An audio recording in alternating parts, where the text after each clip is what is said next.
Both మండల కేంద్రంలోని పరిచయ గార్డెన్లో నిర్వహించిన సంక్షేమ పథకాల మంజూరు పత్రాల పంపిణీ కార్యక్రమంలో జిల్లా ఇన్ఛార్జ్ మంత్రి చూపల్లి కృష్ణారావుతో కలిసి బోత్ ఎమ్మెల్యే అనిల్ జాదవ్ పాల్గొన్నారు. ముందుగా జ్యోతి ప్రజ్వలన చేసి కార్యక్రమాన్ని ప్రారంభించారు. అనంతరం అర్హులైన లబ్ధిదారులకు కళ్యాణ లక్ష్మి చెక్కులు మరియు ఇందిరమ్మ ఇళ్ల మంజూరు పత్రాలను అందజేశారు. ఈ సందర్భంగా ఎమ్మెల్యే అనిల్ జాదవ్ మాట్లాడుతూ నియోజకవర్గానికి విచ్చేసిన మంత్రికి స్వాగతం పలికి పలు సమస్యలను ఆయన దృష్టికి తీసుకొచ్చారు. పొచ్చర ఎక్స్ రోడ్ నుంచి బోత్ మండల కేంద్రం వరకు సెంట్రల్ లైటింగ్తో కూడిన డబుల్ లైన్ రోడ్ మంజూరు చేయాలని, బోత్ను రెవెన్యూ డివిజన్గా ప్రకటించాలని తెలిపారు.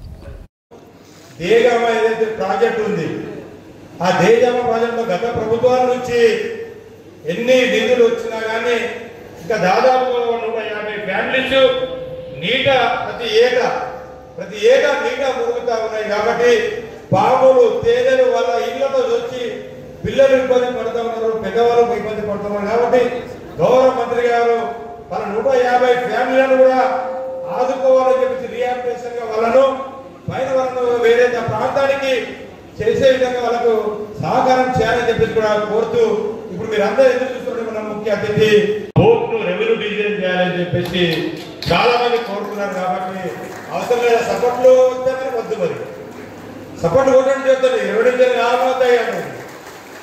కాబట్టి రెవెన్యూ డివిజన్తో పాటు ఏదైతే బజారాత్మూరు మండలంలో దేగమ ఏదైతే ప్రాజెక్ట్ ఉంది ఆ దేగమ ప్రాజెక్టులో గత ప్రభుత్వాల నుంచి ఎన్ని నిధులు వచ్చినా కానీ ఇంకా దాదాపు 150 ఫ్యామిలీస్ నీట ప్రతి ఏటా నీట మురుగుతా ఉన్నాయి. కాబట్టి పాములు తేనెలు వాళ్ళ ఇళ్లతో వచ్చి పిల్లలు ఇబ్బంది పడుతూ ఉన్నారు, పెద్దవాళ్ళు ఇబ్బంది పడుతున్నారు. కాబట్టి గౌరవ మంత్రి గారు వాళ్ళ 150 ఫ్యామిలీలను కూడా ఆదుకోవాలని చెప్పేసి రీహాబిలిటేషన్ గా వాళ్ళను పైన వేరే ప్రాంతానికి చేసే విధంగా వాళ్ళకు సహకారం చేయాలని చెప్పేసి కూడా కోరుతూ, ఇప్పుడు మీరు అందరూ ఎదురు చూస్తుంటే మన ముఖ్య అతిథి బోత్ను రెవెన్యూ డివిజన్ చేయాలని చెప్పేసి చాలా మంది కోరుతున్నారు. కాబట్టి అవసరం లేదా సపోర్ట్లు వస్తేనే వద్దు, మరి సపోర్ట్ కొట్టడం చేస్తుంది రెవెన్యూ డివిజన్ ఆమోదాయి.